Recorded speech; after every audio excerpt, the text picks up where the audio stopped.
Hi everyone, I haven't had as much time as I would like to blog recently, so I thought instead I would start filming some short videos on issues that get my goat in the gluten-free world and in the celiac world.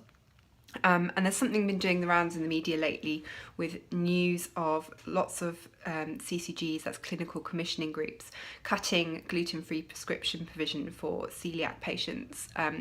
The prescriptions have been under threat for a while, with lots of CCGs making cuts, but now a number of different ones are actually abolishing them entirely, saying that with availability of gluten-free food as it is in supermarkets now, that it's not a sustainable model to prescribe those products on the NHS. Now, I've not really ever been a fan of the prescription system. I think it's a bit of a blunt instrument. I think the nutritional quality of lots of the products that you can get on prescription is pretty poor compared to some of the counterparts you can buy in, for example, a health food store.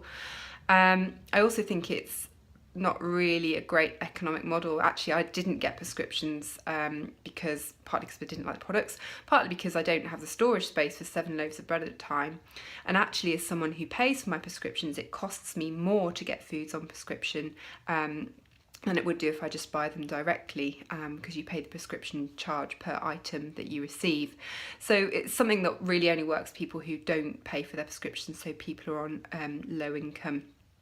Now, whilst I'm not a fan of the system, and I don't think it really creates sustainable change or really teaches people how to manage their diet and their nutrition better, I do think that cutting it entirely is a very short-sighted measure.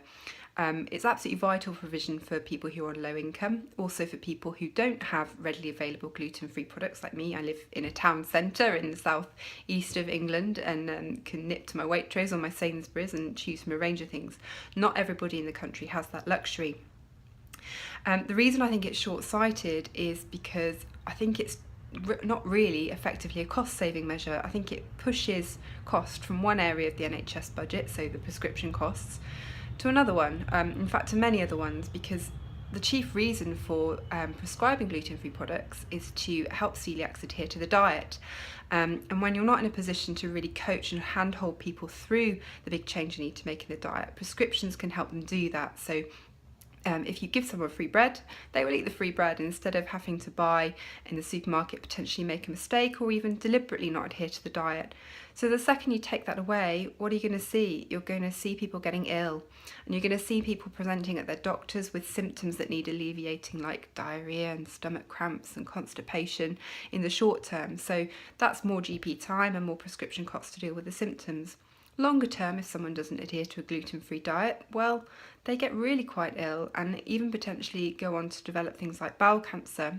And then you're talking hospital stays and even more cost of drugs and treatment there. So actually, it has the potential to end up costing the NHS more not to prescribe these foods for celiac patients who are likely not to adhere to their diets. So I don't think it's an ideal, and whilst I do think we do need to see an overhaul of the prescription system, I'm not sure cutting prescription costs is the answer. I hope you found that quite interesting. I actually work in the life sciences sector and know a fair bit about the industry and the way prescriptions work. So there's some past blogs that I've done on this, which I will post down below this video so that you can read more if you want to. Bye!